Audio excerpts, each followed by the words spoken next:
안녕하세요. 피부명리 감명 실전 비결. 오늘 공부하실 내용은 명식에서의 부기 빈천을 어떻게 판단을 해야 하는가, 이 부분을 살펴보시자고요. 명식에서 부기 빈천을 판단할 때 먼저 용신의 유령, 무력을 판단하고 관성의 유령, 무력, 혼잡 등을 판단해야 한다. 즉 가령 어떠한 사주든지 제일 먼저 8글자가 형성이 되면 대운이 있게 된다. 이때 이 명식의 남명과 여명에 따라서 이 남명이 양천간년에 태어나면 순행하고 여명이 음천간년에 태어나면 순행하는 대운이 기록되는데, 사주 명식에서 제일 먼저 살펴보실 것은 내 사주에 용신이 되는 글자, 그 용신이 되는 그 글자가 여러 번 이 부분은 이야기하는데, 임수나 계수 어떠한 천간이 있어도 상관은 없겠다. 단지 여기에서 조금 격이 올라가고 낮아지고 하는 차이점은 물론 있겠다 그래요. 그러나 예를 들자면 여름에 태어난 갑목이 화기가 왕성해서 온도 조절을 해야 된다면 이 계수가 첫 번째가 될 것이고, 여름에 태어났다 할지라도 화기의 빛반사를 이루어주는 형태의 사주라면 임수가 우선되겠다. 그리고 이 천간이 투출을 하면 지지에서 해수선 자수선, 그래서 일간일지로 용신이 먼저 구성이 되어야 되겠다. 더 이상도 필요 없다.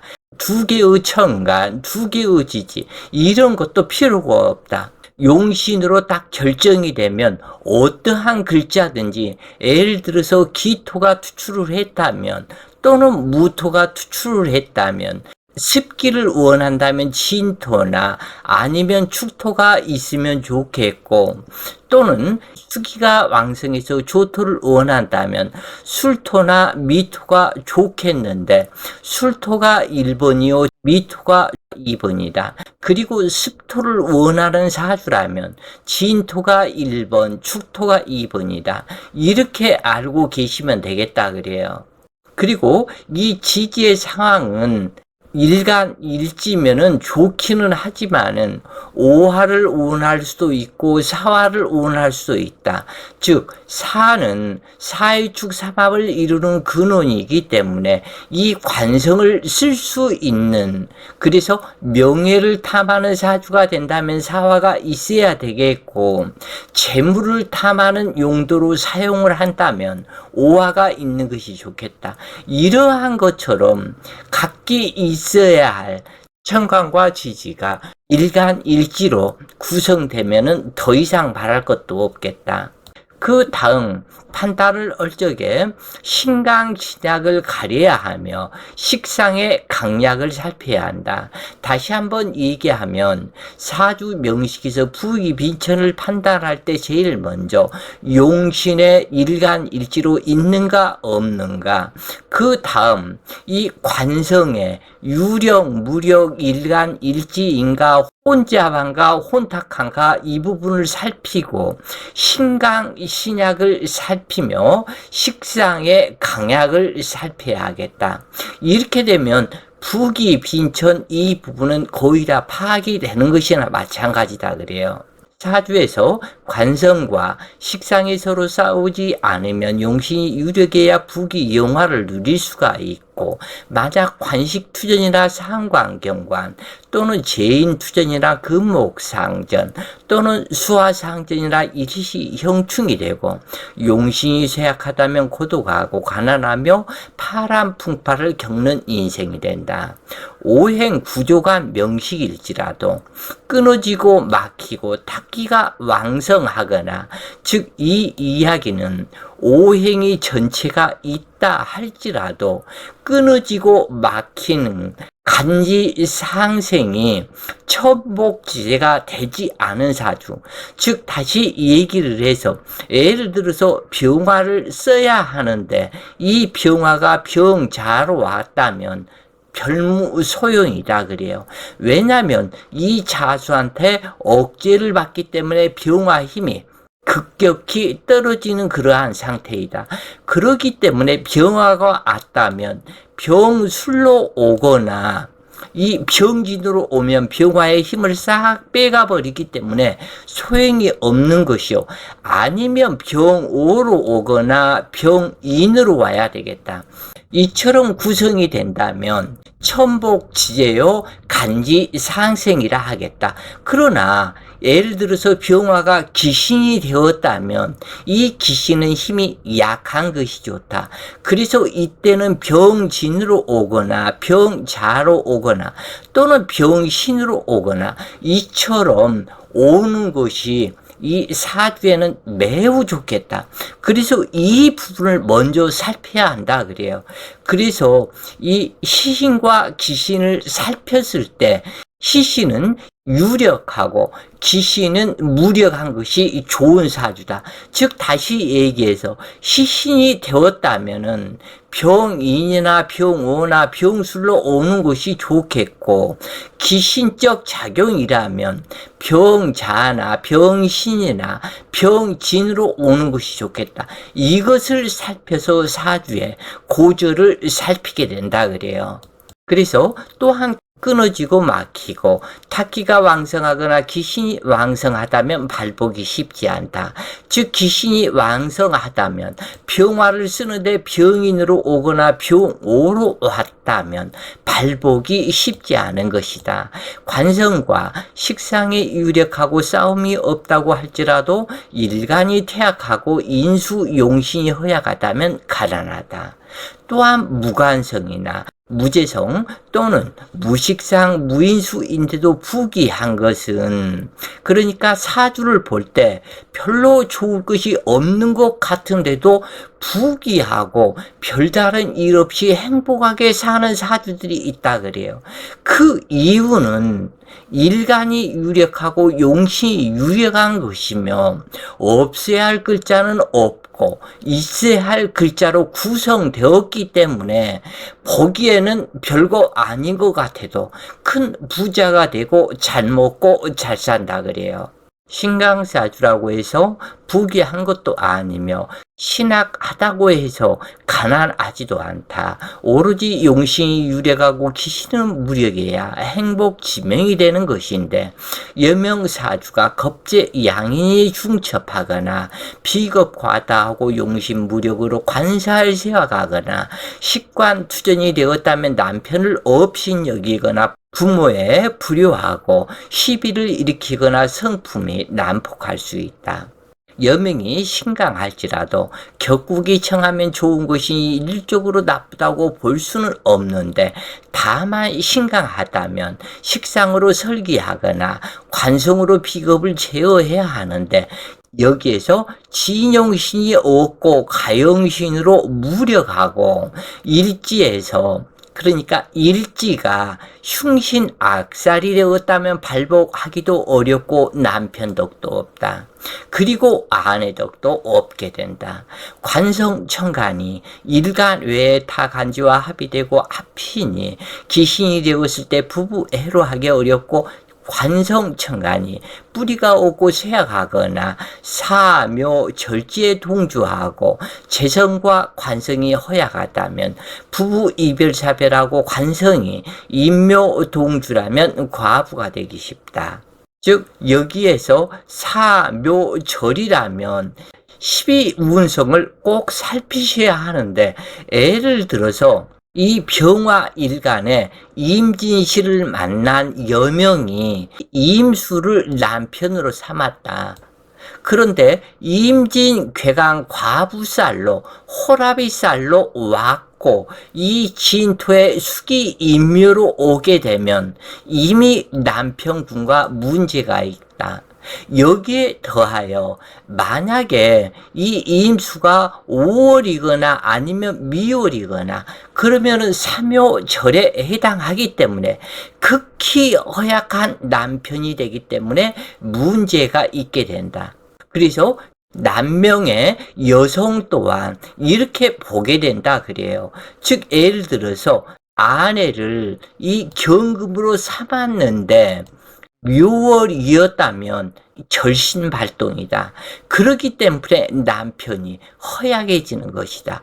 또는 신금을 아내로 삼았는데 진월에 임묘되었다. 그러면은 이 아내가 허약할 것을 상징한다. 이처럼 모든 육친의 그 관계성을 사묘절에 앉는 나의 육친은 신상 이변수가 있을 것을 상징한다 그래요. 관살토양사주에서 재관운이 오게 되면 관살토양을 더욱 가중시키게 되니 과부가 되기 쉽다.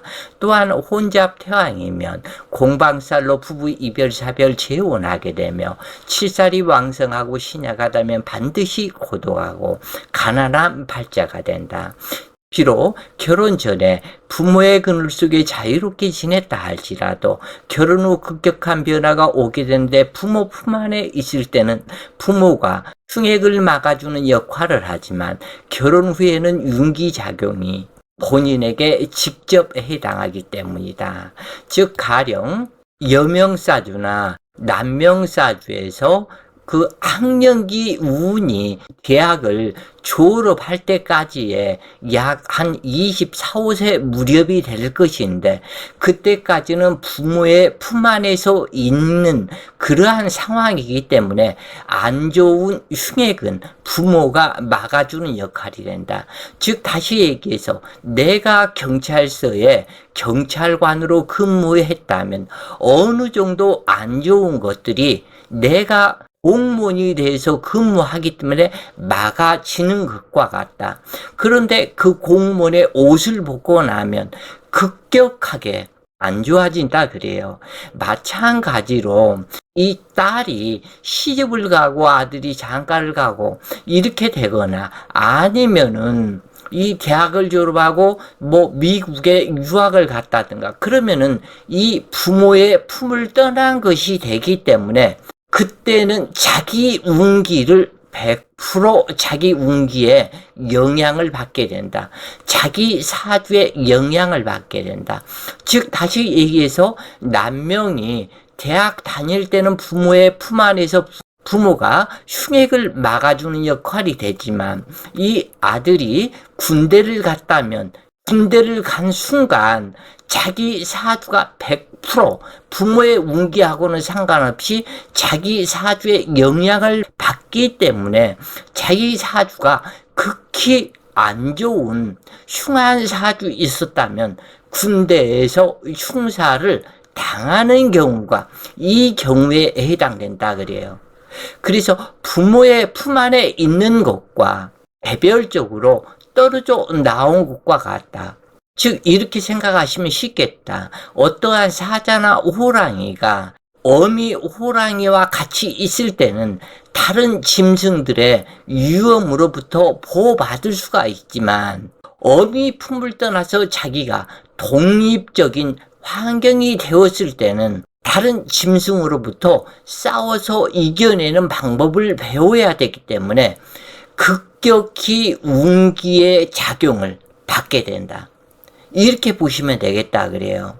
여명사주에서 일시가 재관으로 형충이 되었다면 극부극자하여 독수 공방살로 작용한다. 또한 천을귀인이 공망이거나 합으로 귀신이 되었거나 천을귀인이 중첩하고 귀신이 되었다면 후처나 무속인 종경인 구제증생 활인업을 해야 하는 팔자이다.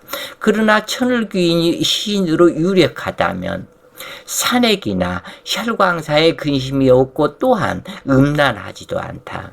명식에 형충과 상극이 많거나 양인이 형충을 대동하거나 효신이 식신을 파극하거나 상관경관이면 극부 제거하고 몸과 마음이 피로할 것이며 비록 상부하지 않았다 할지라도 반드시 질병이 있을 것이고 평생 복록이 막득하여 불안한 운명이 된다. 사주의 정관이 사묘 절지에 있으면서 이와 더불어서 고신 과숙이 있고 연주로 보아 일시가 공망이 되면 이것은 반드시 고독한 운명으로 재혼을 하더라도 안정을 찾기 어렵다. 여명사주에서 일지상관은 갑오을사 경자 신의 일주가 되는데 사주격이 흉하면 입이 험하여 상대의 아픔을 모르고 말을 함부로 해서 구설이 그치지 않고 종신토록 외로우며 부부애로가 어렵다. 또한 명식에 월일주나 일시주에서 천합지형, 골랑 도화가 되고 상관이 도화가 되었거나 홍염살과 도화살이 많은 사주일 때 도화살이 합의되어 흉시된 명식은 부부애로 하기 어려우며 파란 풍파를 겪는 인생이 된다. 가령 예를 들어서 병술 일주 여명이었다. 그런데 사주 원국에 신축이 있었다. 그러면은 이 병화와 신금이 합의되고 축술형이 된다. 그런데 신강사주였을 때는 무난하다 그래요. 그러나 신약사주였다면 대흉하다. 관제 구설 풍파에 신음을 하게 되는 팔자가 된다. 사주에 도화살이 역마살과 함께하면 흉시된 명식은 역마도화라고 하며 한 곳에 안주하지 못하고 주거변동, 직업변동, 배우자 변동으로 합격 인생으로 살게 되며 명식이 목욕살이 많고 운에서 목욕살과 도화살이 합충이 되면 기생이 아니면 결혼 상담사를 하거나 포주가 되는 경우가 많다. 평고한 사주로 어느 한 곳이 태양하다면 합격 인생을 살게 되며 인수태양은 무자식 발자이다. 혹 자식이 있더라도 성공은 기대하기 어렵고 여명사주에 천간상관이 있을 때 일간과 관계가 좋지 않은 기신으로 작용하고 목욕도와 홍엽살이 합되어 식상이 되면 흉한 발자가 된다. 상관을 제압하지 않으면 비군이가 되거나 현처가 될 수 없다. 그러나 이때 상관의 목적이 재성을 생하는 것인지 관성을 생하는 것인지에 따라서 그 쓰임이 달라진다. 엊그제 설명을 하면서 그 얘기를 필자가 했었죠. 상관이 올 때는 어떠한 일간이든지 예를 들어서 경금이 개수 상관이 왔다. 그러면은 이 개수는 개묘로 오는 것이 무엇보다도 좋다. 왜냐하면 상관이 이 묘목을 생하는 그러한 관계이다. 또는 이 을목이 병화 상관을 봤다면 이 병화 상관은 병술로 와야만이 지대로 재물을 생교하는 그런 관계가 된다.